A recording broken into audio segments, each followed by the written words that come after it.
Hello students, आज हम लोग जानेंगे केमिस्ट्री के चैप्टर 1 यानी मैटर्स इन आवर सराउंडिंग में स्पेशली इवेपोरेशन के बारे में। आपको पिछले वीडियो में बताया गया था सब्लिमेशन के बारे में, और फिर हम लोगों ने जाना था डिग्री सेल्सियस, डिग्री फ़ारेनहाइट और केल्विन में क्या रिलेशनशिप्स होते हैं। इस वीडियो में हम लोग जानेंगे इवेपोरेशन के बारे में और जो फैक्टर्स होते हैं, जो मतलब उसके कंपोनेंट्स होते हैं, मतलब जिसके आधार पे इवेपोरेशन प्रभावित होता है। क्या क्या ऐसा फैक्टर है जो इवेपोरेशन को अफेक्ट कर सकता है, उसको प्रभावित कर सकता है, ये सभी हम इस वीडियो में जानेंगे। तो वीडियो में अंत तक बने रहिए। आपको ऑलरेडी पता है इवेपोरेशन जो होता है एक्चुअली में क्या है। ये एक प्रोसेस है जिसमें एक सबस्टांस का जो स्टेट होता है वो चेंज हो जाता है, यानी कोई लिक्विड सबस्टांस है वो गैसियस या वेपर सबस्टांस में चेंज हो जाता है। यानी एक्चुअली में इवेपोरेशन है क्या? It is the process in which liquid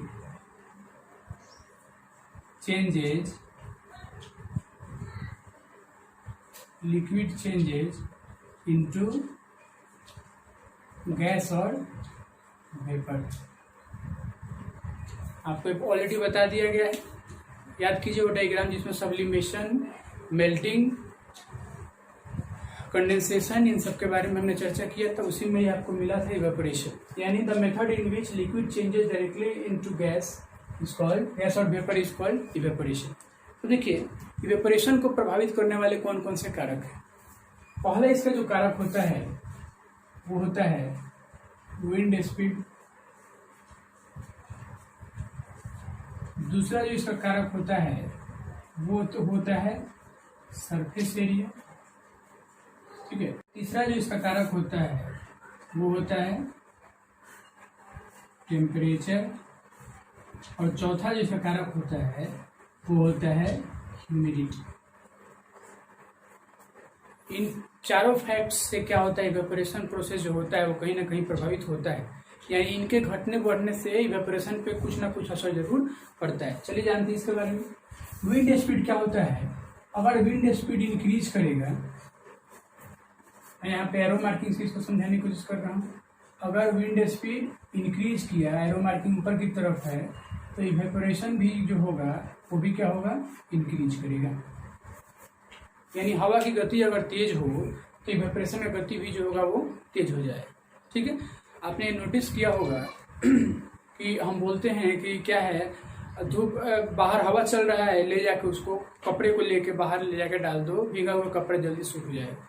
या आप ये भी नोटिस करते हैं जब आप बाहर ग्राउंड में कहीं खेल रहे होते हैं और आप पूरे मतलब स्वेटिंग आपके बॉडी से हो रहा होता है, बहुत ज़्यादा पसीना हो रहा होता है, और जब घर आके आप फैन के सामने बैठते हैं कुछ ही देर में आपका पसीना सूख जाता है, ठीक है। ये जो दोनों एग्जाम्पल्स है, किसके एग्जाम्पल्स हैं? ये एग्जाम्पल्स हैं विंड स्पीड जो इवेपोरेशन को प्रभावित कर रहा है।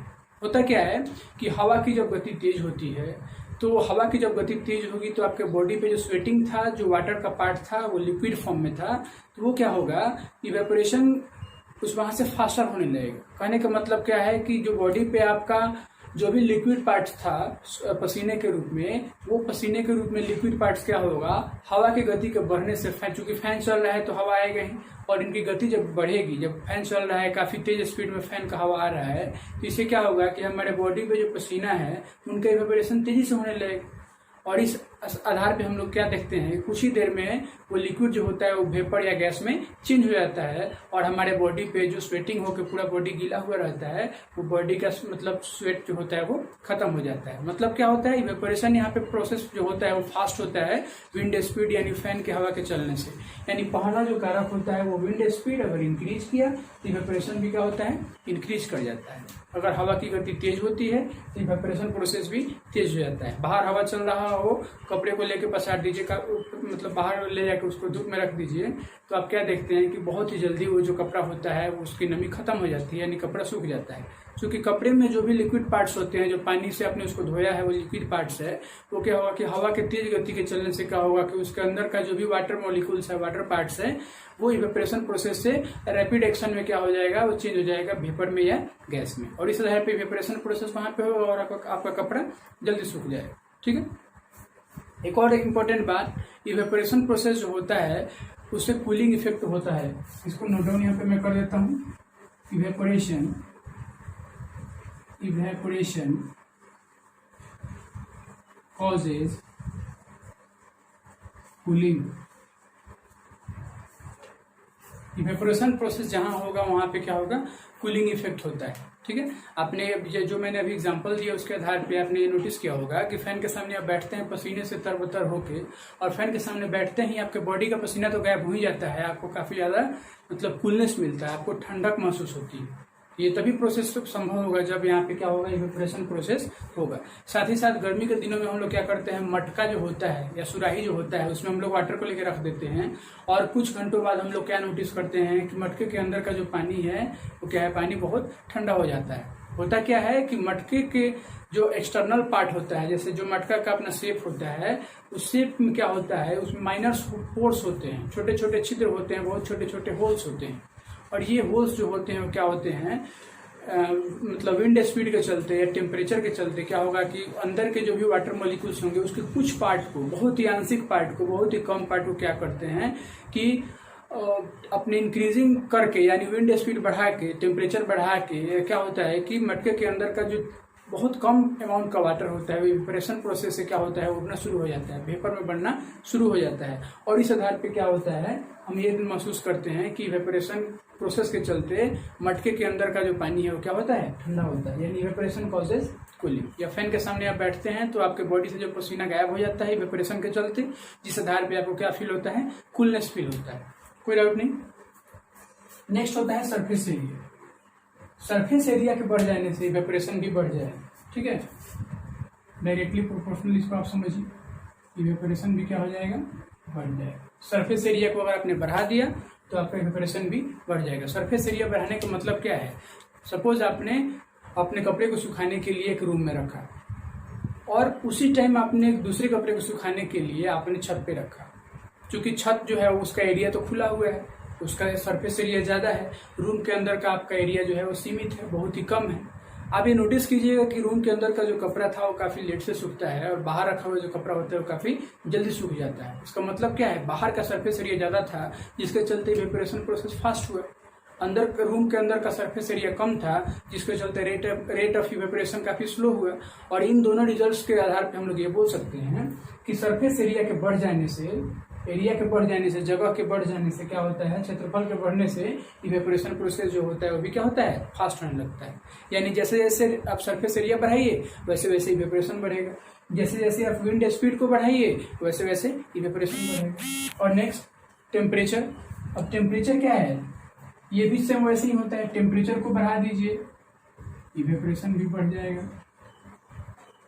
ठीक है, टेम्परेचर को बढ़ा देने से इवेपोरेशन भी क्या हो जाएगा, बढ़ जाएगा। यानी आप ये नोटिस भी करते हैं ना कि वाटर को आपने रखा है और बहुत धीमी आंच उसको दे रहे हैं, और आप ये चाह रहे हैं कि पानी जो जल्दी वो वाटर वेपर में चेंज हो जाए, भाप बन जाए, लेकिन ऐसा होता नहीं है। लेकिन जैसे ही आप अपने गैस के अमाउंट ऑफ हीट को जैसे ही आप फास्ट करते हैं, तेज करते हैं, आप ये नोटिस करते हैं कि वो जो वाटर का जो बबलिंग है वो काफी फास्ट होने लगता है, और इस आधार पे क्या होता है, इवेपोरेशन काफी तेजी से होता है।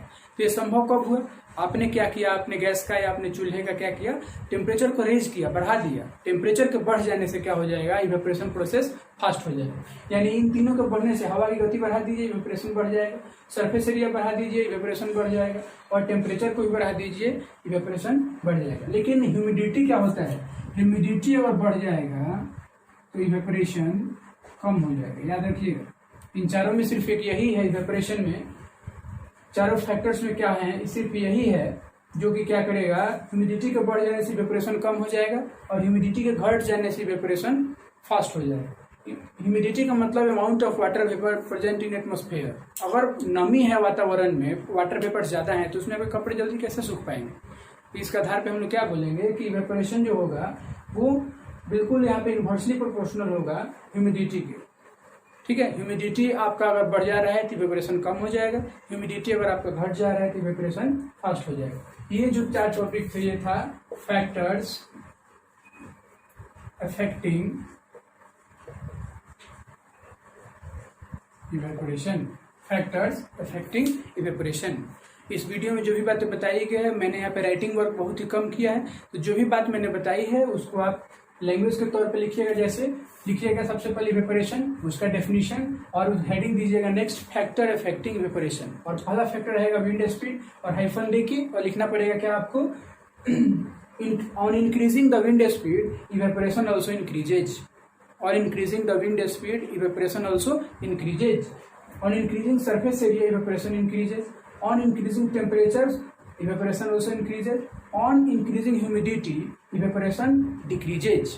और इस आधार पे आपके काफ़ी सारे केमिस्ट्री के क्वेश्चंस आएंगे। इस क्वेश्चन को मैं आपके सामने प्रेजेंट भी करूंगा नेक्स्ट वीडियो में, और साथ ही साथ एक नोट बना के लिखिएगा इवेपोरेशन कॉजेज कूलिंग। जो भी यहाँ पे इफेक्ट बताए गए हैं, जो भी इसका फैक्टर्स बताए गए हैं, उसका आपको एग्जांपल्स के साथ डिफिनेशन लिख के होमवर्क में सबमिट करना है। मिलते हैं नेक्स्ट वीडियो में, तब तक धन्यवाद।